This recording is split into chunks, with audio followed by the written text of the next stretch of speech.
Hello, very good evening my dear students.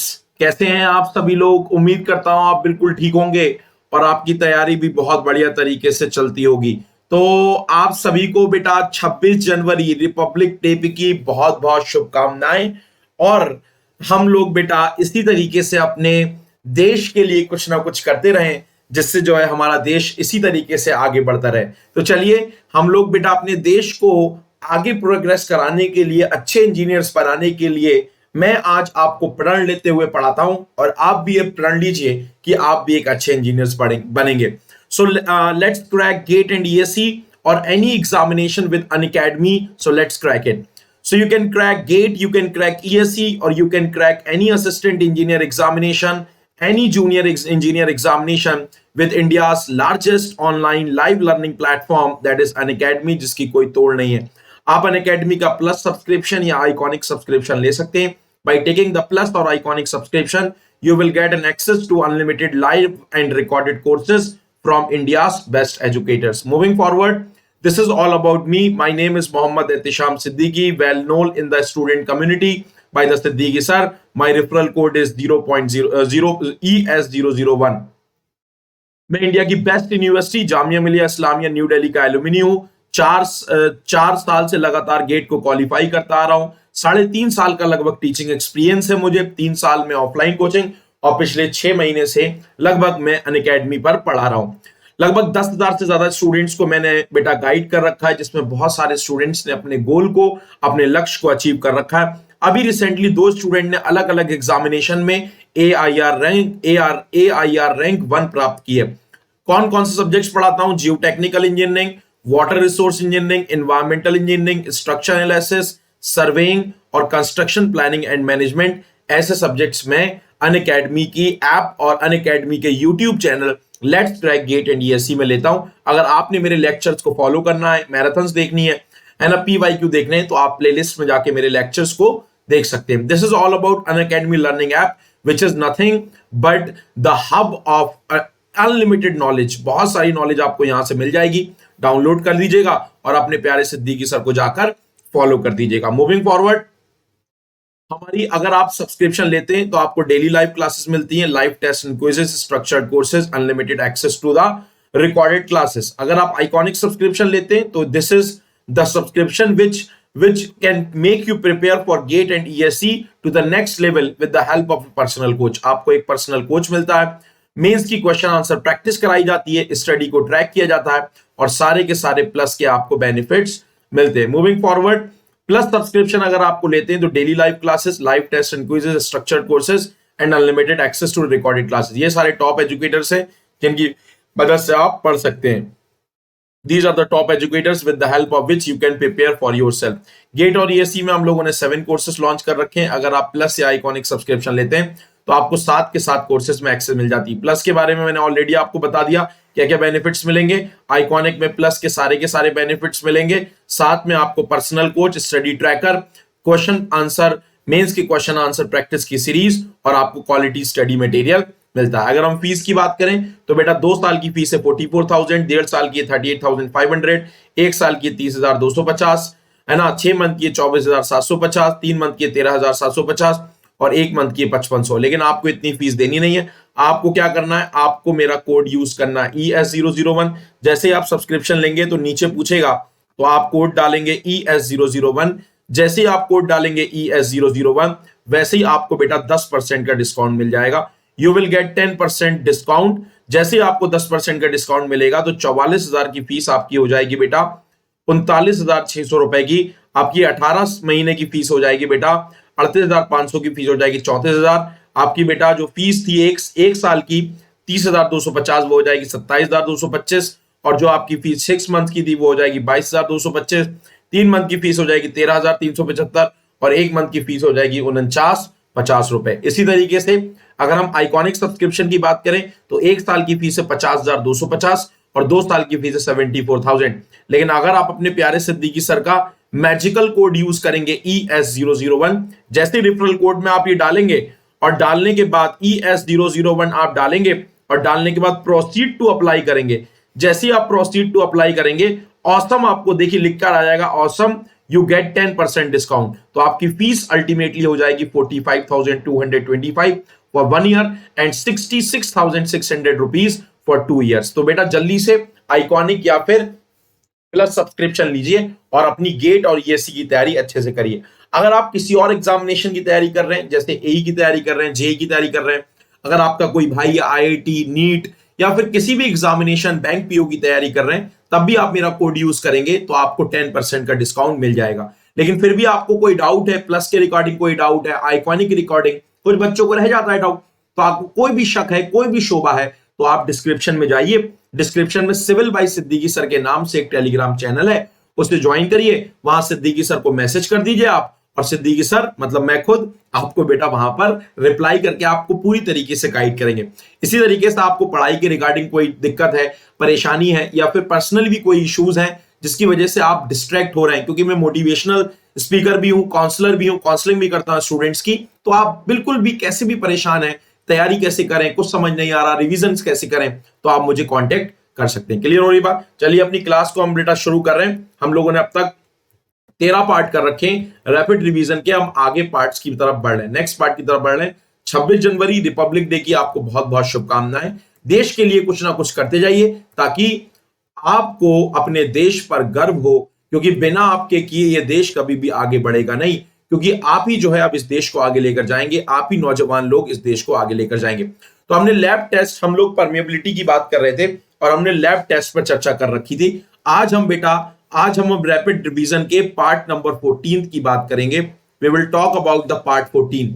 इस part 14 में हम लोग बात करेंगे, जो हम परमेबिलिटी निकाल रहे थे फील्ड लैब मेथड्स में, वो एक सॉइल सैंपल की परमेबिलिटी निकाल रहे थे। लेकिन जब हम सॉइल के सैंपल को फील्ड से लैब में लेकर आते हैं तो सॉइल का सैंपल बेटा डिस्टर्ब हो जाता है। तो जब वो सैंपल डिस्टर्ब हो जाएगा तो ऑब्वियस सी बात है परमेबिलिटी आपको सही नहीं मिलेगी। और स्पेशली सैंड के जो सैंपल्स होते हैं वो तो बहुत ज्यादा डिस्टर्ब हो जाते हैं, वॉइड रेशियो चेंज हो जाता है, स्ट्रक्चर चेंज हो जाता है, जिसके कारण परमेबिलिटी आपको एक्यूरेट या सही नहीं मिलती। So for more accurate results हम लोग कहां जाते हैं? मोर एक्यूरेट रिजल्ट्स के लिए हम लोग जाते हैं फील्ड में, और फील्ड में जाकर हम लोग परमेबिलिटी निकालते हैं। अपने सारे औजारों को कहां लेके जाते हैं? सारे औजारों को हम लोग बेटा फील्ड में ले जाते हैं, और फील्ड में ले जाकर हम लोग जो बेटा टेस्टिंग करते हैं उन मेथड्स को बोलते हैं फील्ड मेथड्स। उन मेथड्स को क्या बोलते हैं? लैब मेथड्स मैंने आपको बता दिए कि भाई साहब लैब मेथड्स हम लोग कोर्स ग्रेन सॉइल के लिए करेंगे कांस्टेंट हेड परमेबिलिटी टेस्ट, और फाइन ग्रेन सॉइल के लिए करेंगे फॉलिंग हेड परमेबिलिटी टेस्ट। अब ये फील्ड मेथड्स भी बेटा दो तरीके के हैं। तो पहले वाला तरीका है पंपिंग इन टेस्ट। इसमें हम लोग क्या करते हैं? हम लोग वेल में पानी को पंप इन करते हैं, और पानी को पंप इन करके पानी का जो लेवल है वो कैसे गिर रहा है, कैसे चेंज हो रहा है, उसको नोट करते हैं। उसके लेवल के वेरिएशन को देखकर हम उस वेल के आसपास की परमेबिलिटी निकाल लेते हैं। जैसे ये वेल है, इसमें हम पानी को पंप इन करते हैं तो कुछ ही दूरी चलने के बाद पानी क्या होता है? पानी का फ्लो रुक जाता है। तो ये जो पंपिंग टेस्ट में आपको वेल के आसपास के थोड़े से एरिया की परमेबिलिटी का आइडिया लगता है, लेकिन पंपिंग आउट टेस्ट में क्या करते हैं हम लोग? पंपिंग आउट टेस्ट में हम लोग बेटा वेल से पानी को पंप आउट करते हैं। जब हम पानी को पंप आउट करते हैं तो बेटा इस तरीके से आसपास का बहुत ज्यादा एरिया इन्फ्लुएंस होता है, तो हमें आसपास के बहुत ज्यादा एरिया की परमेबिलिटी मिल जाती है। तब ये जो पंपिंग आउट टेस्ट हैं वो रिजल्ट्स अच्छे देते हैं, क्योंकि इनका एरिया ऑफ इन्फ्लुएंस ज्यादा अच्छा है। तो इसीलिए हमारे सिलेबस में केवल पंपिंग आउट टेस्ट है सॉइल मैकेनिक्स में। अगर आपको पंपिंग इन टेस्ट पढ़ने तो हाइड्रोलॉजी वगैरह में आप पढ़ लेंगे। तो यहां पर हम पढ़ेंगे pumping out test. Pumping out test revision कर रहे हैं, डिटेल में नहीं पढ़ाऊंगा। तो पंपिंग आउट टेस्ट में हम लोग क्या करते हैं? वेल की मदद से हम लोग पानी को बाहर निकालते हैं। अब हम पानी को सॉइल के या अर्थ के हर एक डिपॉजिट से पानी को बाहर नहीं निकाल सकते। ग्राउंड सरफेस के नीचे, बिलो द ग्राउंड सरफेस के नीचे बहुत सारे डिपॉजिट्स पाए जाते हैं। बिलो द ग्राउंड सरफेस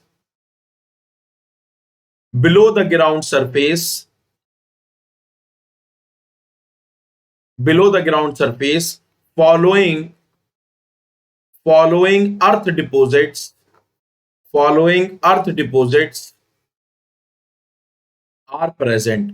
कई सारे तरीके के आपके डिपॉजिट्स प्रेजेंट हो सकते हैं, है ना। Below the ground surface there are following types of earth deposit. जैसे सबसे पहला जो डिपॉजिट है उसको हम बोलते हैं बेटा एक्यूफर। ये बेटा एक ऐसा अर्थ का डिपॉजिट होता है जिससे आप पानी को क्या कर सकते हैं, जिसके अंदर पानी को स्टोर करने की भी क्षमता होती है, प्लस साथ ही साथ इससे अगर पानी चाहिए तो इससे हम पानी सफिशिएंट क्वांटिटी ऑफ पानी क्या कर सकते हैं, sufficient quantity of water, sufficient quantity of water हम लोग क्या कर सकते हैं, sufficient quantity of water can also be transmit. तो इसके अंदर स्टोर करने की भी क्षमता है और सफिशिएंट पानी देने की भी क्षमता है। ऐसे डिपॉजिट्स को हम एक्यूफर कहते हैं। एग्जाम्पल है आपके सैंड्स। जो सैंड्स होते हैं they are basically the earth deposit called as aquifers. दूसरी बात करेंगे, the next is called as aquitard. Next is called as aquitard. ये बेटा एक ऐसे डिपॉजिट्स होते हैं जब इनको पानी दोगे तो इनके अंदर पानी को स्टोर करने की तो क्षमता है, लेकिन जब आप इनसे पानी ट्रांसमिट करने की कोशिश करोगे तो ये कम पानी देंगे। ये क्या करेंगे, लेस वाटर ट्रांसमिट करेंगे। They will transmit less water. तो पानी तो स्टोर कर पा रहे हैं but they are transmit less quantity of water, कम पानी दे रहे हैं। तो जो बेटा आपके सिल्ट के डिपॉजिट्स होते हैं उनको हम लोग बेटा एक्यूटार्ड कहते हैं। टायर्ड हो गए ये बेटा, है ना, थक गए। थकेंगे तो ऑब्वियस सी बात है कम पानी देंगे। उसके बाद है आपका एक्यूक्लूड। एक्यूक्लूड बेटा इस तरीके के डिपॉजिट्स होते हैं जिनके अंदर पानी को स्टोर करने की क्षमता तो होती ही होती है, पानी को स्टोर करने की क्षमता तो होती है, लेकिन जब आप इनसे पानी मांगेंगे तो ये पानी बिल्कुल भी नहीं देंगे। मतलब इनके अंदर पानी को ट्रांसमिट करने की क्षमता बिल्कुल भी नहीं होती है। ऐसे डिपॉजिट्स को हम लोग बोलते हैं बेटा एक्यूक्लूड। और ऐसे डिपॉजिट्स का एग्जांपल अगर हम देखें तो क्ले एक तरीके का ऐसा डिपॉजिट्स है जिनसे आप पानी को जब बेटा एक्सट्रैक्ट करेंगे तो ये बिल्कुल भी पानी देते नहीं है, लेकिन पानी स्टोर कर लेते हैं। और सबसे आखिरी तरीके का डिपॉजिट है दैट इज कॉल्ड एज एक्यूफ्यूज। इसका तो बेटा फ्यूज ही उड़ गया है, मतलब इसके अंदर ना तो स्टोर करने की क्षमता है और ना ही ट्रांसमिट करने की क्षमता है। तो aquifuge is neither store no transmit. ना तो इसके अंदर स्टोर करने की क्षमता है और ना ही बेटा ट्रांसमिट करने की क्षमता है। ऐसे अर्थ डिपॉजिट्स को बोलते हैं हम लोग एक्यूफ्यूज। एक्यूफ्यूज का सबसे प्यारा एग्जांपल है ग्रेनाइट। ग्रेनाइट का जो परमिएबिलिटी होता है ना बहुत ही कम, मतलब उसके अंदर वॉइड्स में ना तो पानी जा पाएगा और जब वो पानी स्टोर ही नहीं कर पाएगा तो पानी क्या उससे ट्रांसमिट कर पाओगे, नहीं कर पाओगे। तो जब हम बेटा पानी को लेंगे, जब अर्थ सरफेस के नीचे से वेल की मदद से हम पानी को पंप आउट करेंगे तो एक्यूटार्ड से लेंगे, एक्यूक्लूड से लेंगे, एक्यूफर से लेंगे, एक्यूफ्यूज से लेंगे। ऑब्वियसली बात है हम एक्यूफर से ही पानी को क्या करेंगे, एक्सट्रैक्ट करेंगे, है ना। तो दो तरीके के एक्यूफर होते हैं, एक तो कन्फाइंड जो दो इम्परमेबल लेयर में फंसे रहते हैं उनको कन्फाइंड एक्यूफर कहते हैं, और एक ऐसा एक्यूफर जो ओपन टू एटमॉस्फेयर होता है। नीचे की लेयर तो इम्परमेबल होती है, ऊपर वाली लेयर आपकी जो है एटमॉस्फेयर के कांटेक्ट में होती है। ऐसे एक्यूफर को अनकन्फाइंड एक्यूफर कहते हैं। तो हम जो पंपिंग आउट टेस्ट करते हैं वो दो केसेस के लिए करते हैं। पहला करते हैं, यहां पर हम प्रूव नहीं करेंगे कुछ, यहां पर मैं सिर्फ रिवीजन करा रहा हूं तो कुछ प्रूव करने की जरूरत नहीं है। तो पहला करेंगे pumping out test for unconfined aquifer. अगर हम बेटा अनकन्फाइंड एक्यूफर के लिए पंपिंग आउट टेस्ट करते हैं तो देखिए, अनकन्फाइंड एक्यूफर के लिए जब हम पंपिंग आउट टेस्ट करते हैं तो कुछ नहीं करते हम लोग बेटा हमारी एक मेन वेल होती है, उस मेन वेल से हम पानी को क्यू डिस्चार्ज खींचते हैं। अगर आपको याद आता हो, उस क्यू डिस्चार्ज को हम खींचते हैं और उस मेन वेल के सेंटर से R1 और R2 डिस्टेंस पर, मेन वेल के मेन सेंटर से हम R1 और R2 डिस्टेंस पर टू ऑब्जर्वेशन वेल्स, कितनी ऑब्जर्वेशन वेल्स, दो ऑब्जर्वेशन वेल्स पेनिट्रेट करते हैं। We have to penetrate two observation wells. हम दो ऑब्जर्वेशन वेल्स मेन वेल के सेंटर से पेनिट्रेट करते हैं और उन ऑब्जर्वेशन वेल्स में क्या नोट करते हैं, उन ऑब्जर्वेशन वेल्स में हाइट ऑफ वाटर या हेड ऑफ वाटर को नोट करते हैं। मैंने क्या बोला, हाइट ऑफ वाटर या हेड ऑफ वाटर को नोट करते हैं। इसको नोट करके हमें डायरेक्टली सॉइल की परमेबिलिटी पता चल जाती है by this formula that is Q is equal to, Q की फॉर्म में क्यों लिख रहा हूं, क्योंकि बेटा याद करना आसान है, that Q is equal to pi K H2 square minus H1 square divided by log of base e R2 divided by R1। आपको अगर के की फॉर्म में लिखना है तो इसको इधर ले जाइए, Q into log of base e R2 by R1 divided by pi K H2 square minus H1 square, इसकी वैल्यू आ जाएगी। बात समझ पा रहे हैं क्या?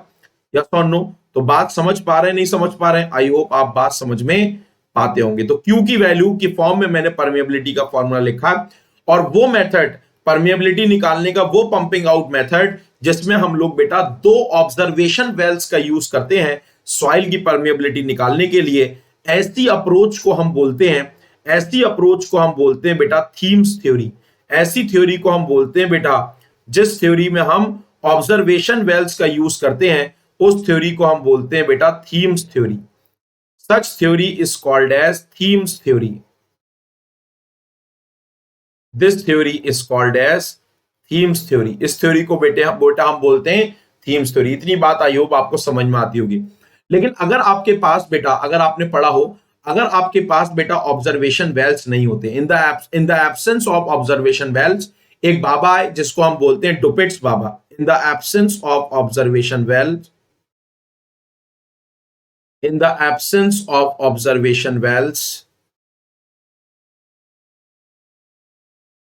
अगर आपके पास ऑब्जर्वेशन वेल्स नहीं है तो उन बाबा ने क्या बोला, डुपेट्स ने क्या बोला, एक रीडिंग लो R1, जो रीडिंग लो वो मेन वेल पे लो, और जो दूसरी रीडिंग लो वो उस रेडियस पे लो जिस रेडियस पे ड्रॉडाउन की वैल्यू क्या मिलती है, 0। मतलब आपका पंपिंग का प्रभाव खत्म हो जाता है। तो जब आप मेन वेल पे लोगे तो H1 की वैल्यू क्या मिल जाएगी, height of water in the well.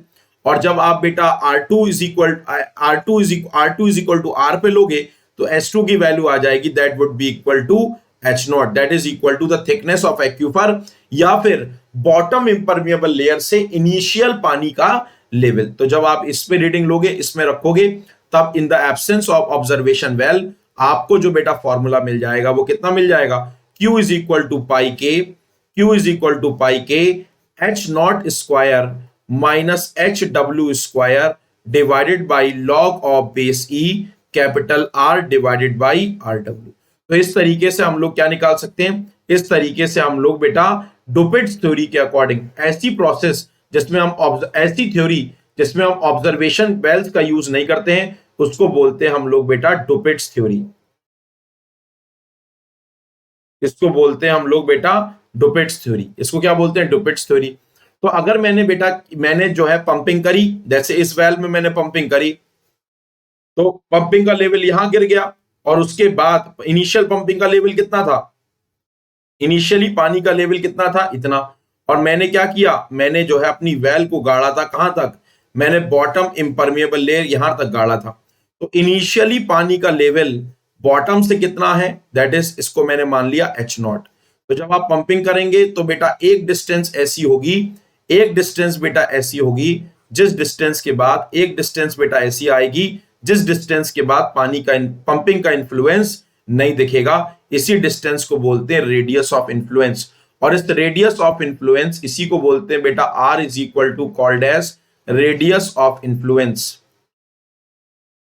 आपको क्या बोलते हैं, R is called as radius of influence. और इस रेडियस ऑफ इन्फ्लुएंस को इट इज, लिख देता हूं, it is the distance, it is the distance, it is the distance,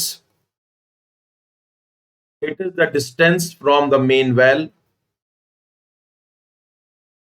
it is the distance from the main well beyond which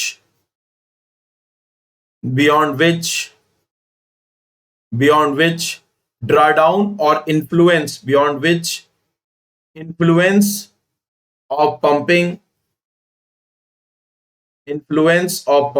is not detected, influence of pumping is not detected। आप बोलोगे sir drawdown क्या होता है, initial level, ये initial level है, ये final level है। Initial से फाइनल जितना लेवल गिर जाता है उसी को हम बोलते हैं बेटा क्या, ड्रॉडाउन। इसी को क्या बोलते हैं हम लोग, ड्रॉडाउन बोलते हैं। तो इस रेडियस ऑफ इन्फ्लुएंस को अप्रोक्सीमेटली एक इक्वेशन है उसके द्वारा निकाल सकते हैं, अप्रोक्सीमेटली या एम्पेरिकली, सी का empirically radius of influence radius of influence can be calculated, can be determined or calculated, can be determined or calculated using Sicart equation, using Sichardt equation. Sichardt equation के द्वारा कैसे निकालेंगे? Radius of influence according to Sichardt equation R is equal to 3000 SW under root of K. What is 3000? Constant है। K क्या है? Permeability है। किस में रखना है? मीटर पर सेकंड में रखना। इंपेरिकल इक्वेशन है। SW क्या है? मेन वेल का ड्रा डाउन। ये आपकी मेन वेल है, तो मेन वेल का आपका draw down that is SW। ये हो गया आपका मेन वेल का ड्रा डाउन। आर अगर आप ये वैल्यू मीटर पर सेकंड में लिखेंगे तो आर की ड्रा डाउन की वैल्यू मिलेगी मीटर्स में, और ये जो मीटर्स में वैल्यू मिलेगी वो मिलेगी 150 से 300 मीटर्स में। कितनी मिलेगी? 150 से 300 मीटर्स में आपको रेडियस ऑफ इन्फ्लुएंस की वैल्यू मिल जाएगी। इतनी बात समझ में आ रही आई हो? तो ये है आपका pumping out test for unconfined aquifer. इसी तरीके से हम पंपिंग आउट टेस्ट करते हैं फॉर कन्फाइंड एक्यूफर। तो moving forward, pumping out test for confined aquifer सवाल आ सकता है, इसलिए पढ़ के जाइएगा। Pumping out test for confined aquifer, इसमें भी हम दो काम करेंगे, है ना। अगर मेरे पास ऑब्जर्वेशन वेल्स हैं तो थीम्स थ्योरी का यूज करूंगा, अगर ऑब्जर्वेशन वेल्स नहीं है तो डुपिट्स थ्योरी का यूज करूंगा। तो अगर मैं R1 और R2 पर क्या करूंगा? ऑब्जर्वेशन वेल्स गाड़ूंगा और उसमें बेटा पानी को नोट कर लूंगा। तो अगर मैं कन्फाइंड एक्यूफर के लिए निकालूं तो फॉर्मूला मिलता है Q is equal to 2 pi K D H2 minus H1 divided by log of base E R2 by R1। ये किसके according?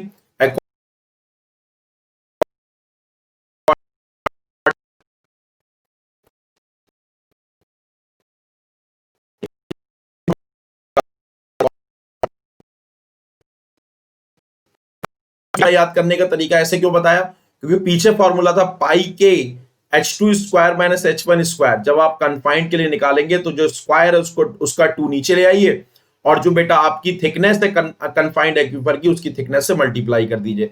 This is according to Thiem's equation. इसी तरीके से Q is equal to 2 pi K D H0 minus HW divided by log of base E R upon RW। किसके according? According to Dupuit's theory, या फिर आपकी जो है डुपिट्स equation के अकॉर्डिंग इस तरीके से आप परमिएबिलिटी निकाल सकते हैं। अगर यहां पर डी की बात करें, आपने रिवाइज कर रहे हैं, जब आपने पढ़ा होगा तो आपको पता होगा डी क्या है आपका? D is the thickness of confined aquifer. D जो है वो आपकी कन्फाइंड एक्यूफर की थिकनेस है। तो pumping out test for the confined aquifer भी आपको समझ में आ गया। चलिए अब हम तीसरे मेथड्स की तरफ बढ़ रहे हैं, that is called as indirect methods. मैंने आपको बताया था कि बहुत सारे इंजीनियर्स ने, बहुत सारे रिसर्चर्स ने क्या किया? अपने एक्सपेरिमेंट्स किए, और अपने एक्सपेरिमेंट्स के बेसिस पर बहुत सारे फॉर्मूले बनाए, और उन फॉर्मूले का यूज करके आप सॉइल की परमिएबिलिटी क्या कर सकते हैं? सॉइल की परमिएबिलिटी आप निकाल सकते हैं। So there are many indirect methods. बहुत सारे इनडायरेक्ट मेथड्स का मतलब क्या होता है कि बहुत सारे इंजीनियर्स ने, बहुत सारे रिसर्चर्स ने मेहनत करी, मेहनत करने के बाद कुछ फॉर्मूले डेवलप किए हैं जिसकी मदद से आप सॉइल की परमिएबिलिटी को क्या कर सकते हैं? सॉइल की परमिएबिलिटी को निकाल सकते हैं। तो सबसे पहला जो फॉर्मूला है that is called as Allen Hazen equation. सबसे पहला जो फॉर्मूला है जिसकी मदद से आप निकाल सकते हैं that is Elon Hazen equation. सबसे पहला फॉर्मूला है बेटा Elon Hazen equation. The first formula with the help of which we can determine the permeability is Allen-Hessen equation। याद रखना है कुछ फॉर्मूलेस बेटा यहाँ इंपॉर्टेंट है, कुछ फॉर्मूलेस इंपॉर्टेंट नहीं है। जो इंपॉर्टेंट है वो याद रखना है। K is equal to C into D10 square. K is equal to C into D10 square. Allen बाबा कहते हैं कि जो सॉइल की परमिएबिलिटी है वो सॉइल के इफेक्टिव साइज के ऊपर डिपेंड करती है। सॉइल के इफेक्टिव साइज के ऊपर डिपेंड करती है। D10 क्या है बेटा? इफेक्टिव साइज है, और इसकी वैल्यू आप किस में रखेंगे? इसकी वैल्यू को आपको रखना है एमएम में, तब जाके आपको एलन एजन बाबा से जो परमिएबिलिटी मिलेगी वो किस में मिलेगी, वो मिलेगी आपको सेंटीमीटर में। यहां पर सी क्या है, सी यहां पर बेटा एक कांस्टेंट है जिसको शेप फैक्टर कहते हैं। सी बेसिकली एक कांस्टेंट जिसको हम शेप फैक्टर कहते हैं, जिसकी वैल्यू लाई करती है 0.14 से लेकर 1.2 के बीच। इसकी वैल्यू कहां से कहां तक लाई करती है, 0.4 से लेकर 1.2 के बीच। Generally most of the cases में अगर आपको कभी बेटा सी की वैल्यू ना दे रखा हो तो आप जनरली जो है सी की वैल्यू होती है लगभग 1 के बराबर। कभी आपको सी की वैल्यू नहीं दे रखी हो तो आप सी की वैल्यू कितनी ले लेना, 1 ले लेना। क्लियर हो रही बात। कभी कभी ऐसा होगा कि आपको कांस्टेंट बेटा 10-20 दे रखा होगा। देखिए अगर आपको कांस्टेंट बेटा 10-20 दे रखा हो, इफ द कांस्टेंट देखो कांस्टेंट तो 0.4 से 0.1.2 के बीच लाई करता है, लेकिन कभी कभी कांस्टेंट की वैल्यू 40 से 120 के बीच लाई करती है। कब, जब हम बेटा यूनिट्स को चेंज कर देते हैं। अगर कभी एग्जाम में आपको कांस्टेंट ये दे रखा हो तो आप समझ जाना इसको 100 से डिवाइड कर देना और ये फॉर्मूला लगा देना। लेकिन अगर आप ये फॉर्मूला नहीं निकालना चाहते हैं तो आप लिखना k is equal to c into d10 square. Formula यही यूज करना है अगर c की वैल्यू 40 और 120 के बीच में है। इस केस में आपको बेटा d10 को रखना है सेंटीमीटर में, तो आपको k की वैल्यू किस में मिलेगी, k की वैल्यू सेंटीमीटर पर सेकेंड में मिल जाएगी। This equation is called as Allen Hazen equation. इस पर बेटा न्यूमेरिकल्स पूछ लिए जाते हैं, तो इसलिए बेटा इसको याद जरूर रखिएगा। क्लियर हो रही बात। चलिए moving forward to the next equation. जो इक्वेशंस इंपॉर्टेंट नहीं है वो मैं आपको कभी भी याद करने को बोलूंगा नहीं। तो पहली इक्वेशन इंपॉर्टेंट है। दूसरी इक्वेशन है बेटा using कोंजी Carman equation. Next equation है बेटा यूजिंग कोंजी कारमान इक्वेशन। देखिए कोंजी कारमान इक्वेशन के अकॉर्डिंग जो परमिएबिलिटी डिफाइन करिए। देखो एलन हेजन बाबा ने कहा कि जो सॉइल की परमिएबिलिटी होती है वो केवल और केवल उसके इफेक्टिव साइज के ऊपर डिपेंड करती है। लेकिन कोंजी कारमान बाबा कहते हैं जो सॉइल की परमिएबिलिटी होती है वो इफेक्टिव साइज के ऊपर डिपेंड नहीं करती, वो बहुत सारी चीजों के ऊपर डिपेंड करती है। और बोलते हैं k is equal to 1 upon shape factor that is CS multiplied by 1 upon specific surface area का whole square multiplied by E cube upon 1 plus E soil का void ratio। केवल और केवल सॉइल की प्रॉपर्टीज के ऊपर सॉइल की properties permeability नहीं डिपेंड करती, जो बेटा लिक्विड, जो फ्लूइड, जो परमिएंट उससे फ्लो होकर जा रहा है उसके ऊपर भी डिपेंड करती है। मल्टीप्लाइड बाई 1 बाई टोर्टोसिटी का होल स्क्वायर। तो यहां से अगर आप निकालेंगे तो यहां से जो परमिएबिलिटी की वैल्यू आएगी, द वैल्यू ऑफ परमिएबिलिटी, यहां से जो परमिएबिलिटी की बेटा जो वैल्यू आएगी अकॉर्डिंग टू कोंजी Carman equation, the permeability will be coming like this is the formula. ये फॉर्मूला आपको इसलिए याद रखना है ताकि आप इस फॉर्मूले की मदद से कुछ न्यूमेरिकल्स भी आ जाते हैं जो इतनी डिजिट्स के बारे में नहीं पूछता है। और जब आप फैक्टर्स अफेक्टिंग परमिएबिलिटी पढ़ेंगे तो वो बहुत आसानी से आपको समझ में आ जाएंगे। देखो यहां पर अगर हम बात करें CS क्या है, व्हाट इज CS? CS को बोलते हैं बेटा हम शेप फैक्टर। CS को बोलते हैं हम लोग बेटा शेप फैक्टर। ये हमारे बेटा बताता है कि जो हमारे वॉइड्स हैं वो किस तरीके से इंटरकनेक्टेड है, उनका शेप क्या है। ऐसे आप समझ ही रहे हैं, ऐसे क्या है, स्पेसिफिक सरफेस एरिया। जिस सॉइल की परमिएबिलिटी निकाल रहे हैं उसका स्पेसिफिक सरफेस एरिया। तो एक फाइन ग्रेन सॉइल का स्पेसिफिक सरफेस एरिया ज्यादा होता है तो इसका मतलब उसकी परमिएबिलिटी कम होगी। ई क्या है बेटा? ई है बेटा सॉइल का वॉइड रेशियो। ई क्या है? सॉइल का वॉइड रेशियो। गामा और म्यू क्या है? Gamma and mu are called as unit weight and viscosity of permeant. Unit weight और विस्कोसिटी ऑफ परमिएंट। परमिएंट का मतलब क्या होता है? परमिएंट का मतलब होता है वो liquid. What do you mean by permeant? Permeant is basically the liquid. क्योंकि कभी कभी वो परमिएंट ही बोलेगा तो वो एग्जाम में समझ में ना आए, इससे पहले यही समझ लो। Permeant is basically the liquid which flows, permeant is the liquid which flows through the soil. जो लिक्विड सॉइल की थ्रू फ्लो कर रहा है उसको हम बोलते हैं बेटा परमेंट। इतनी बात आई होप आपको समझ में आती होगी। और यहां पर एक और टर्म रहेगी that is called as T. एक और टर्म रहेगी that is called as T. T को हम बोलते हैं tortuosity. What is tortuosity? Tortuosity is the zigzag, tortuosity is the zigzag path of water। जो वाटर का zigzag पाथ होता है उसको बोलते हो टॉर्टोसिटी। एक फाइन ग्रेन सॉइल में जो वॉइड्स होते हैं वो इंटरकनेक्टेड नहीं होते हैं, तो जो पानी का जो फ्लो होता है वो ऐसे ऐसे होता है। और एक अगर कोर्स ग्रेन सॉइल की बात करें तो पानी का फ्लो सीधे जाता है। तो बताओ अगर मैं ऐसे नाचता हुआ zigzag पाथ में जाऊंगा तब बेटा पानी की वेलोसिटी ज्यादा होगी या सीधे जाऊंगा? वेलोसिटी ज्यादा तब होगी जब मैं सीधे जाऊंगा। जब वेलोसिटी ज्यादा है, पानी आसानी से फ्लो कर रहा है, तो परमेबिलिटी ज्यादा। फाइन ग्रेन सॉइल में टॉर्टोसिटी ज्यादा होती है, इसीलिए फाइन ग्रेन सॉइल की परमेबिलिटी भी कम होती है। क्लियर हो रही बात? बहुत अच्छी बात है। चलिए ये इतना याद रखना है। कभी कभी ये बोलेगा कि एक सॉइल की एक सॉइल है उसका बेटा आपका यूनिट वेट, एक सॉइल है उसमें जो परमेंट फ्लो कर रहा है उसका यूनिट वेट इतना परसेंट डिक्रीज हो गया, विस्कोसिटी इतना परसेंट चेंज हो गई, तो परमेबिलिटी बताओ। तो वहां से क्या करेंगे? K is directly proportional to mu by gamma by mu कर देंगे। ये मत सोच लेना ये गामा और म्यू, फिर से रिपीट कर रहा हूं कि सॉइल का यूनिट वेट है। किसका यूनिट वेट है? Unit weight and viscosity of the permeant. Permeant क्या होता है? वो लिक्विड जो सॉइल के थ्रू फ्लो कर रहा है। तो ये हो गई आपकी equation number second. Now we move to the equation number third. Third equation is called as Loudon's equation. Next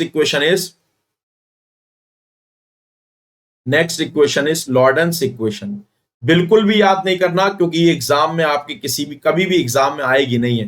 लॉर्डेंस equation के अकॉर्डिंग इन्होंने कैसे डिफाइन किया? Log of base 10 permeability of the soil multiplied by specific surface area, multiplied by specific surface area का whole square is equal to A plus B into eta. बिल्कुल याद नहीं करना, बिल्कुल भी याद नहीं करना इस इक्वेशन को, क्योंकि ये इक्वेशन कभी भी आपसे पूछी जाने वाली नहीं है। बस नाम याद रखना, लॉर्डेंस इक्वेशन के द्वारा हम इंपेरिकली या अप्रोक्सीमेटली परमिएबिलिटी को निकाल सकते हैं। बात समझ आ रही है क्या?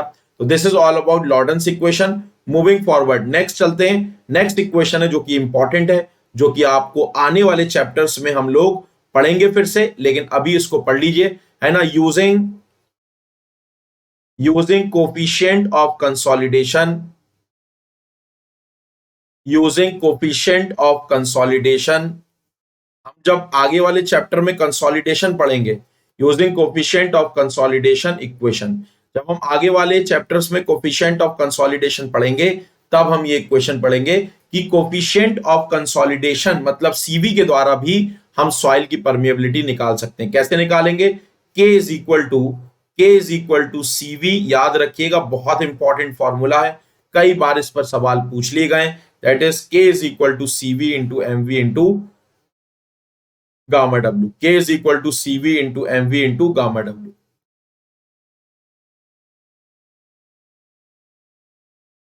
समझ पा रहे हैं? K is equal to CV into MV into gamma W.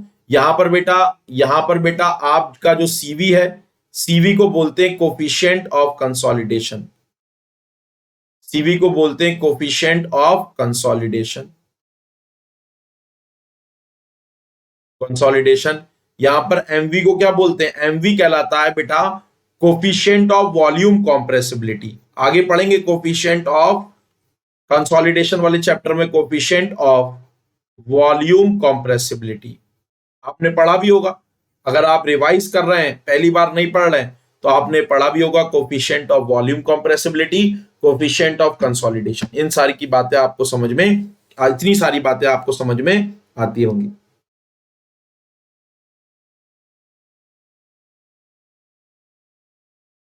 समझ आ रही है इतनी बात? आई होप इतनी बात समझ में आती हुई। चार इक्वेशंस हैं, तो न्यूमेरिकल किन किन इक्वेशन से पूछा जा सकता है? एक तो इस इक्वेशन से और एक आपकी पहली वाली इक्वेशन से। तो हमने बेटा परमिएबिलिटी निकालने के सारे मेथड्स के बारे में डिस्कस कर लिया, lab methods, field methods, indirect methods. अब हम जो चल रहे हैं, अब हम नेक्स्ट टॉपिक की तरफ चल रहे हैं, that is called as what are the factors which affects the permeability. factors affecting permeability. Now we are moving forward. Factors affecting permeability. वो कौन कौन से फैक्टर्स हैं जो परमिएबिलिटी को अफेक्ट करते हैं? What are the factors which affect the permeability? There are various methods which affect the permeability. बहुत सारे मेथड्स हैं जो परमिएबिलिटी को अफेक्ट करते हैं. देखिए सबसे पहले मेथड की तरफ बढ़ते हैं. अगर हम बात करें बेटा size of particles, size of particles, there are various factors which affect the permeability. सबसे पहला है आपका बेटा साइज ऑफ, सबसे पहला है साइज ऑफ पार्टिकल. अब एक बात बताओ, एक कोर्स ग्रेन सॉइल है और एक फाइन ग्रेन सॉइल है, किसका इफेक्टिव साइज ज्यादा होगा? ऑब्वियस सी बात है, कोर्स ग्रेन सॉइल का इफेक्टिव साइज क्या होगा? ज्यादा. तो इसका मतलब ये मैं आपसे कह सकता हूं क्या कि द साइज ऑफ पार्टिकल, जितना साइज पार्टिकल का ज्यादा होगा is directly proportional to effective size. जितना पार्टिकल का साइज ज्यादा होगा उसका इफेक्टिव साइज भी उतना ज्यादा होगा. और आपको अभी पढ़ाया बेटा मैंने अकॉर्डिंग टू एलन हेजनबाबा कि K is directly proportional to D10 square. तो ऑब्वियस सी बात है K is directly proportional to size of particle का होल स्क्वायर. तो मैं ये कह सकता हूं जितने पार्टिकल का साइज बेटा जो है ज्यादा होगा, एज मैं यहां से ये लिख सकता हूं, as the particle size increases, क्या लिख सकता हूं, as the particle size increases, जैसे जैसे पार्टिकल साइज आपका इंक्रीज होगा, जैसे जैसे पार्टिकल साइज इंक्रीज होगा वैसे वैसे सॉइल की परमिएबिलिटी भी इंक्रीज हो जाएगी. वैसे वैसे सॉइल की परमिएबिलिटी भी इंक्रीज. तो बेटा पार्टिकल साइज किसका ज्यादा होता है? कोर्स ग्रेन सॉइल का. तो अगर हम बोलें एक कोर्स ग्रेन सॉइल की परमिएबिलिटी ज्यादा होगी या फाइन ग्रेन सॉइल की, ऑब्वियस सी बात है एक कोर्स ग्रेन सॉइल की परमिएबिलिटी एक फाइन ग्रेन सॉइल की परमिएबिलिटी से तो ज्यादा ही होगी. इतनी बात समझ में आ रही है? अब हम नेक्स्ट की तरफ बढ़ रहे हैं. हाँ जी, नेक्स्ट फैक्टर की तरफ बढ़ रहे हैं, that is called as specific surface area. बताओ जरा. सेकंड है आपका specific surface area. Specific surface area बताओ जरा. If we talk about the specific surface area, तो आपने पीछे भी पढ़ा है कि परमेबिलिटी जो है वो स्पेसिफिक सरफेस एरिया के इनवर्सली प्रोपोर्शनल है क्या? तो इसका मतलब जैसे जैसे परमेबिलिटी बढ़ेगी, जैसे जैसे स्पेसिफिक सरफेस एरिया बढ़ेगा वैसे वैसे परमेबिलिटी क्या होगी? डिक्रीज. आपको पहले भी मैंने बताया कि स्पेसिफिक सरफेस एरिया एक फाइन ग्रेन सॉइल का ज्यादा है तो इसकी परमेबिलिटी क्या होगी? कोर्स ग्रेन सॉइल की तुलना में आपकी कम होगी. Moving forward to the third factor, तीसरे फैक्टर की तरफ बढ़ रहे हैं, that is called as shape of the particles. Size कर लिया, अब हम बात करते हैं shape of particles. Shape of particles की तरफ बढ़ रहे हैं. तो बेटा दो तरीके के पार्टिकल्स हैं, एक तो राउंडेड पार्टिकल्स हैं, है ना, और एक आपके जो है स्फेरिक, एक आपके जो है एंगुलर पार्टिकल्स हैं. तो एंगुलर पार्टिकल्स से बनी हुई सॉइल की परमेबिलिटी ज्यादा होगी या राउंडेड की? ऑब्वियस सी बात है जो राउंडेड पार्टिकल्स हैं, अगर हम स्पेसिफिक सरफेस एरिया की बात करें, अगर हम स्पेसिफिक सरफेस एरिया की बात करें तो बेटा जो एंगुलर पार्टिकल्स हैं, जो बेटा एंगुलर पार्टिकल्स हैं उनका स्पेसिफिक सरफेस एरिया क्या होगा? आपका जो हमारे राउंडेड पार्टिकल्स हैं, हमारे जो राउंडेड पार्टिकल्स हैं उनके स्पेसिफिक सरफेस एरिया से एंगुलर पार्टिकल्स का स्पेसिफिक सरफेस एरिया क्या होगा? ज्यादा. तो जब आपने ये पीछे पढ़ी रखा है कि परमेबिलिटी आपके स्पेसिफिक सरफेस एरिया के इनवर्सली प्रोपोर्शनल है, तो यानी परमेबिलिटी जो होगी वो बेटा एंगुलर पार्टिकल्स वाली सॉइल की कम होगी. किसकी तुलना में? राउंडेड पार्टिकल्स वाली सॉइल की तुलना में परमेबिलिटी कम होगी. तो हमने बेटा शेप कर लिया, साइज कर लिया, हमने स्पेसिफिक सरफेस एरिया कर लिया. उसके बाद मूव करते हैं वॉइड रेशियो की तरफ. चौथे फैक्टर की तरफ बढ़ रहे हैं, that is called as void ratio. Next बात कर रहे हैं effect of void ratio. Effect of, moving forward to the effect of void ratio. अगर हम वॉइड रेशियो की बात करें तो एक ही टर्म है जो वॉइड रेशियो को अफेक्ट कर रही है, वो क्या है बेटा? That is equal to K is directly proportional to E³ upon 1 + E. तो आपको यहां से क्या समझ आ रहा है कि जैसे जैसे वॉइड रेशियो बढ़ता है वैसे वैसे परमिएबिलिटी भी आपकी बढ़ती है। बिल्कुल बात सही है। For the same type of soil, अगर दोनों सॉइल सैंड्स हैं तो एक लूज सैंड है और एक डेंस सैंड है। लूज सैंड का वॉइड रेशियो ज्यादा है, डेंस सैंड का वॉइड रेशियो कम है, तो लूज सैंड की परमिएबिलिटी क्या होगी, ज्यादा होगी। For the same type of soil, for the same type of soil, for the same type of soil, for the same type of soil, अगर soil का टाइप सेम है, for the same type of soil,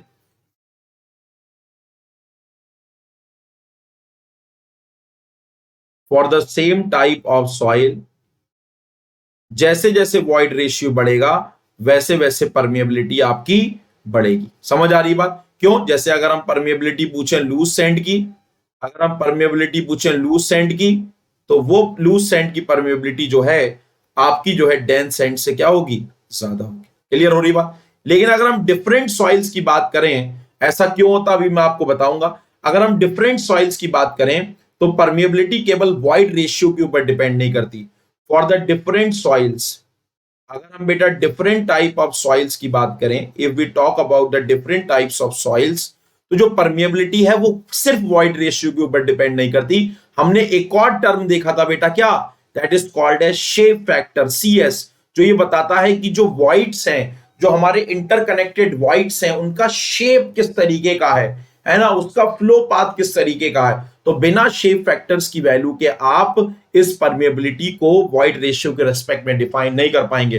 तो बेटा same type of soil के लिए जो shape factor की value होती है वो लगभग सेम टाइप ऑफ सॉइल के लिए कांस्टेंट रहती है, सेम रहती है। लेकिन लेकिन जब आप बेटा डिफरेंट सॉइल की बात करेंगे तो वॉइड रेशियो भी देखेंगे और शेप फैक्टर भी देखेंगे। क्लियर हो रही बात? तो दो डिफरेंट सॉइल के लिए जो परमिएबिलिटी होती है वो बेटा वॉइड रेशियो का भी फंक्शन होती है, शेप फैक्टर का भी। अब आप बोलोगे एक फाइन ग्रेन्ड सॉइल का void ratio course grained soil से ज्यादा है तो उसकी परमिएबिलिटी ज्यादा होनी चाहिए। नहीं, एक फाइन ग्रेन्ड सॉइल का शेप फैक्टर क्या होता है, बहुत ज्यादा कम होता है। फाइन ग्रेन्ड सॉइल का शेप फैक्टर बहुत ज्यादा होता है as compare to coarse grained soil, जिसकी वजह से एक फाइन ग्रेन्ड सॉइल की परमिएबिलिटी आपको एक कोर्स ग्रेन्ड सॉइल की परमिएबिलिटी से क्या मिलती है, कोर्स ग्रेन्ड सॉइल की परमिएबिलिटी से कम मिलती है। ऐसा क्यों?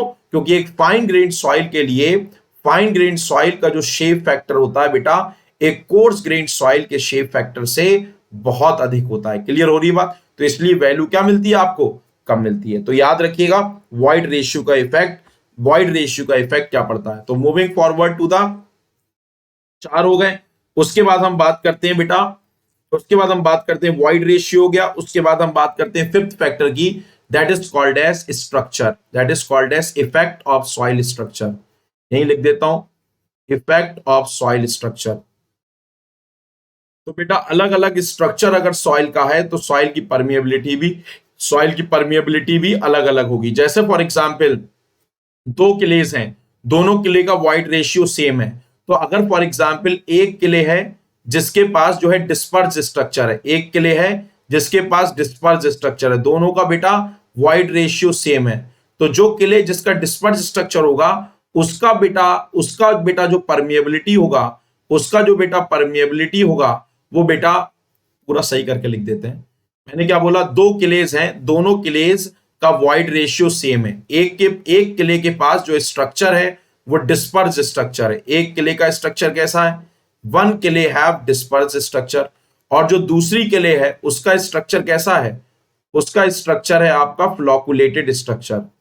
दूसरी बेटा जो किले है उसका स्ट्रक्चर है फ्लॉकुलेटेड। तो सेम सेम वॉइड रेशियो पर अलग अलग स्ट्रक्चर होने पर भी परमिएबिलिटी अलग अलग मिलती है। डिस्पर्स स्ट्रक्चर की परमिएबिलिटी कम मिलेगी और फ्लॉकुलेटेड स्ट्रक्चर की परमिएबिलिटी आपको क्या मिलेगी, ज्यादा मिलेगी। क्लियर हो रही बात? चलिए नेक्स्ट की तरफ बढ़ते हैं, that is called as six factor जो परमिएबिलिटी को अफेक्ट करता है। सिक्स फैक्टर है आपका डिग्री ऑफ सैचुरेशन।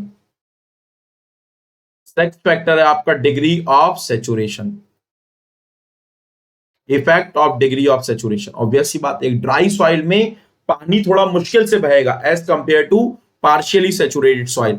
तो जैसे जैसे डिग्री ऑफ सैचुरेशन बढ़ता है वैसे वैसे सॉइल की परमिएबिलिटी भी बढ़ती जाती है। Moving forward to the seventh, that is called as presence of presence of organic impurities, presence of organic impurities। अगर बेटा पानी के अंदर या सॉइल के अंदर ऑर्गेनिक इंप्योरिटीज हैं, है ना, चाहे पानी के अंदर हो चाहे सॉइल के अंदर हो, तो ये जो इंप्योरिटीज हैं वो क्या करती हैं, दीज इंप्योरिटीज, ये इंप्योरिटीज क्या करती हैं, सॉइल के वॉइड्स को, ये इंप्योरिटीज क्या करती हैं बेटा, सॉइल के वॉइड्स को क्लॉग कर देती हैं, सॉइल के वॉइड्स को बंद कर देती हैं, जिसके कारण सॉइल की परमेबिलिटी क्या हो जाती है, जिसके कारण सॉइल की परमेबिलिटी घट जाती है। क्लियर हो रही बात? तो आपको इतने फैक्टर समझ में आए, this is all about the structure समझ में आया, डिग्री ऑफ सैचुरेशन समझ में आया। अब हम एक नेक्स्ट बहुत इंपॉर्टेंट फैक्टर की तरफ बढ़ रहे हैं, दैट इज सेवेंथ फैक्टर, बहुत important, eighth factor, that is very important, that is the effect of properties of permeant, effect of properties of permeant, effect of properties of permeant. देखिए, permeant की properties के ऊपर भी soil की properties बहुत ज्यादा निर्भर करती है, परमिएंट की प्रॉपर्टीज के ऊपर भी सॉइल की प्रॉपर्टीज बहुत ज्यादा इफेक्ट करती हैं। जैसे हमने पढ़ा था कि K is directly proportional to the unit weight and indirectly proportional to the unit weight and inversely proportional to the viscosity of the permeant. मतलब जैसे जैसे आपका यूनिट वेट बढ़ेगा परमिएबिलिटी बढ़ेगी, जैसे जैसे आपका विस्कोसिटी बढ़ेगी permeability. So the permeability of any soil depends both on the unit weight and the viscosity of the permeant। परमिएंट के यूनिट वेट के ऊपर भी डिपेंड करता है और विस्कोसिटी के ऊपर भी डिपेंड करता है। लेकिन सॉइल की जो प्रॉपर्टी है that is called as permeability, वो ज्यादा चेंज होती है बेटा विस्कोसिटी के चेंज करने के कारण। मतलब अगर 10% अगर आपने यूनिट वेट चेंज करा और 10% ही आपने विस्कोसिटी चेंज करी, तो 10% के चेंज करने के कारण बेटा परमिएबिलिटी कुछ चेंज होगी, लेकिन 10% के विस्कोसिटी चेंज करने के कारण परमिएबिलिटी बहुत ज्यादा चेंज हो जाएगी। तो जो डोमिनेटिंग फैक्टर होता है जो परमिएबिलिटी को चेंज करता है वो विस्कोसिटी होती है, यूनिट वेट नहीं होता। तो ये इंपॉर्टेंट बात है, याद रखिएगा। यहां लिख देता हूं, यहां पर एक बात लिख देता हूं,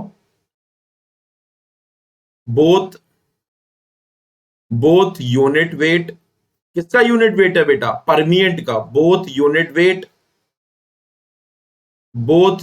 wait and viscosity, both unit weight and viscosity changes the permeability of soil, both unit weight and viscosity changes the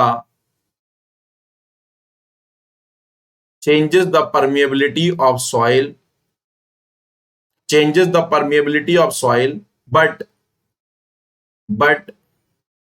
viscosity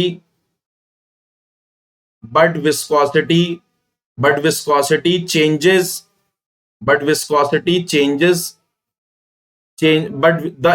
ये ऐसे लिखेंगे, but viscosity have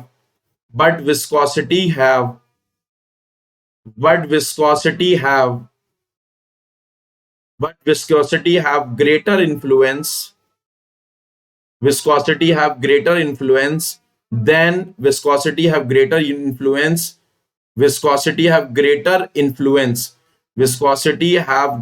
influence but viscosity have greater influence than unit weight, इसका मतलब मैं ये कह सकता हूं the dominating factor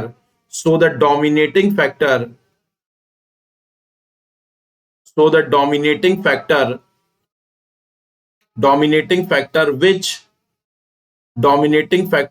changes the permeability is mu। समझ पा रहे हैं क्या?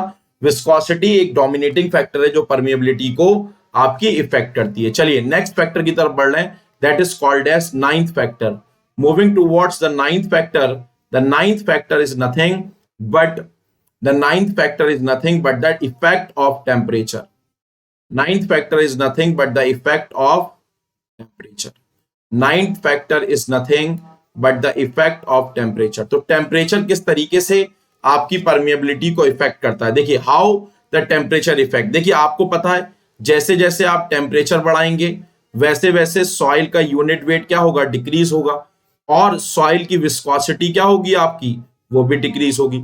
सॉइल का यूनिट वेट डिक्रीज होगा तो सॉइल की परमेबिलिटी डिक्रीज होगी, और सॉइल की विस्कोसिटी डिक्रीज होगी तो सॉइल की परमेबिलिटी इंक्रीज होगी। तो मैंने आपको बताया था कि भाई साहब यूनिट वेट कम डिक्रीज होगा तो परमेबिलिटी का प्रभाव कम होगा, लेकिन टेम्परेचर बढ़ने से विस्कोसिटी थोड़ी सी भी चेंज हुई तो परमेबिलिटी बहुत ज्यादा बढ़ जाएगी। तो अगर यहां से ओवरऑल देखा जाए तो ओवरऑल टेम्परेचर बढ़ने पर आपकी, क्योंकि डोमिनेटिंग फैक्टर कौन है बेटा, म्यू है, तो यहां से आपकी ओवरऑल परमेबिलिटी इंक्रीज हो जाएगी। तो मैं क्या लिख सकता हूं, डोमिनेटिंग फैक्टर म्यू होने के कारण टेम्परेचर बढ़ेगा, म्यू घटेगा, तो आपकी जो सॉइल की परमेबिलिटी है वो बढ़ जाएगी, पानी आसानी से बहेगा। क्लियर हो रही बात। इसी तरीके से 10th फैक्टर की तरफ बढ़े। अगर बेटा पार्टिकल्स के चारों तरफ एड्सॉर्ब लेयर है, if there is adsorb layer, अगर पार्टिकल्स के चारों तरफ एड्सॉर्ब लेयर है, पानी बहुत स्ट्रांगली एड्सॉर्ब है, जैसे ये सॉलिड पार्टिकल्स हैं, इनके चारों तरफ एड्सॉर्ब लेयर है, तो ऑब्वियस सी बात है बेटा जो वॉइड्स होंगे वो बहुत छोटे छोटे होंगे, है ना, जिससे पानी फ्लो कर सकता है। सो एड्सॉर्ब लेयर की थिकनेस अगर बढ़ेगी तो सॉइल की परमेबिलिटी भी क्या होती जाएगी, सॉइल की परमेबिलिटी भी डिक्रीज होती जाएगी। समझ पा रहे हैं। और लास्ट फैक्टर है that is called as effect of effective stress. मतलब जैसे जैसे इफेक्टिव स्ट्रेस बढ़ेगा वैसे वैसे सॉइल की परमेबिलिटी घटेगी या बढ़ेगी। इफेक्टिव स्ट्रेस होता है सिग्मा बार। इफेक्टिव स्ट्रेस बढ़ेगा कब, जब बेटा ग्रेन टू ग्रेन कांटेक्ट बढ़ेगा।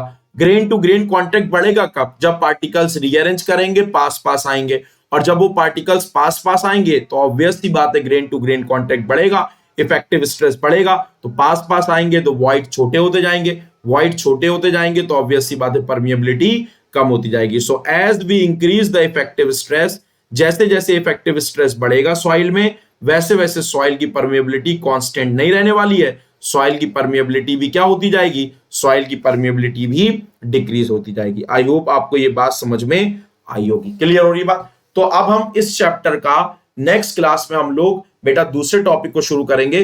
तो हम लोग बेटा इस चैप्टर का आखिरी टॉपिक करने वाले हैं, that is called as permeability, that is called as permeability in the stratified soil. तो हम जो नेक्स्ट टॉपिक करने वाले हैं that is called as permeability in the stratified.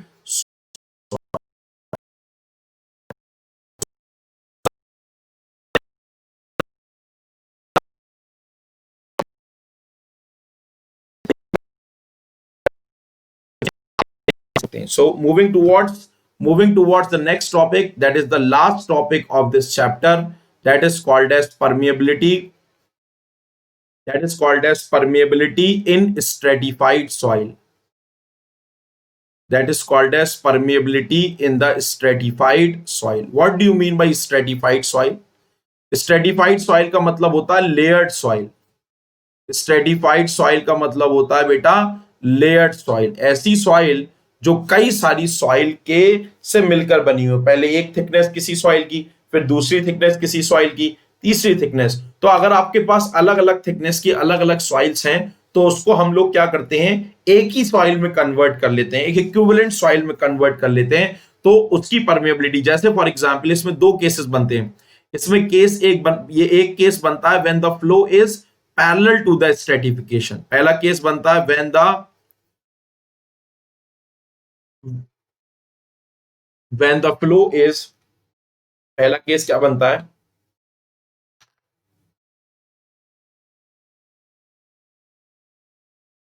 when the flow is parallel to the stratification, when the flow is parallel to the stratification। अगर flow बेटा stratification के parallel है, स्ट्रेटिफिकेशन के पैरेलल का मतलब कि जो भी आपकी स्ट्रेटिफाइड सॉइल है, जैसे अगर फॉर एग्जांपल ये मेरी स्ट्रेटिफाइड सॉइल है, बहुत सारी कई सारी सॉइल्स हैं, उनकी थिकनेस जिनकी परमिएबिलिटी अलग अलग है, इस तरीके से कई सारी सॉइल्स है। मैंने यहां पर 3 सॉइल्स ही ली हैं। अभी मैंने कितनी सॉइल्स ली हैं, I have only taken the 3 soils. मैंने केवल और केवल कितनी सॉइल्स ली हैं, 3, क्योंकि मैं क्या करता हूं, इस पूरी की पूरी सॉइल को, इसकी परमिएबिलिटी फ्लो कैसा है, पैरेलल टू द स्ट्रेटिफिकेशन, मतलब फ्लो इस तरीके से पैरेलल है, यस और नो।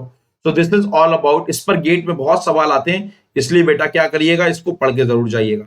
सो हम लोग क्या करते हैं, ये जो 3 सॉइल्स हैं जिनकी परमिएबिलिटी अलग अलग है, मैंने मान लिया इसकी परमिएबिलिटी K1 है, इसकी परमेबिलिटी K2 है, इसकी परमेबिलिटी K3 है। इसकी जो थिकनेस है वो थिकनेस इसकी H1 है, इसकी जो थिकनेस है वो H2 है, और इसकी थिकनेस है आपकी H3।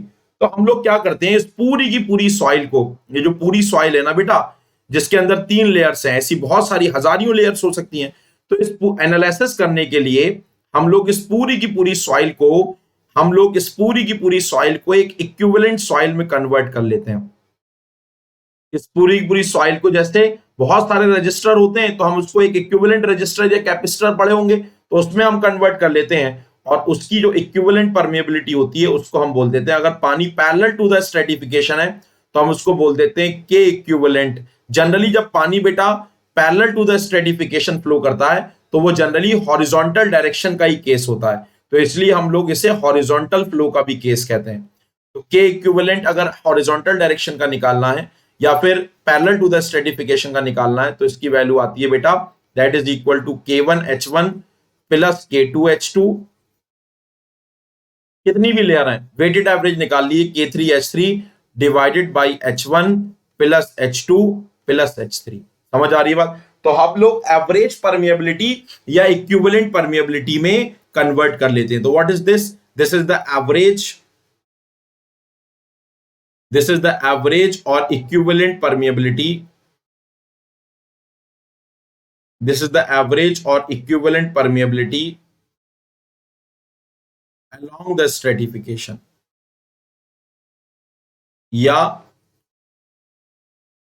in the horizontal direction। क्यों? क्योंकि जब भी पानी parallel to the stratification flow करता है वो जो केस होता है जनरली आपका हॉरिजॉन्टल फ्लो का होता है। दूसरा केस पढ़ेंगे, द सेकंड केस इज, दूसरा केस देखिए, the second case is when the flow is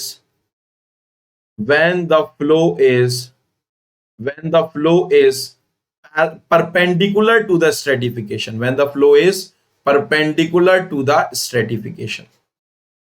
बहुत सारी सॉइल बेटा स्ट्रेटिफाइड है, बहुत सारी सॉइल आपकी एक के ऊपर एक रखी हुई है, when the flow is perpendicular to the stratification। तो जैसे फॉर एग्जांपल ये आपकी पहली सॉइल है, फिर ये आपकी दूसरी सॉइल है, फिर आपकी एक तीसरी सॉइल है, फिर आपकी ये चौथी सॉइल है।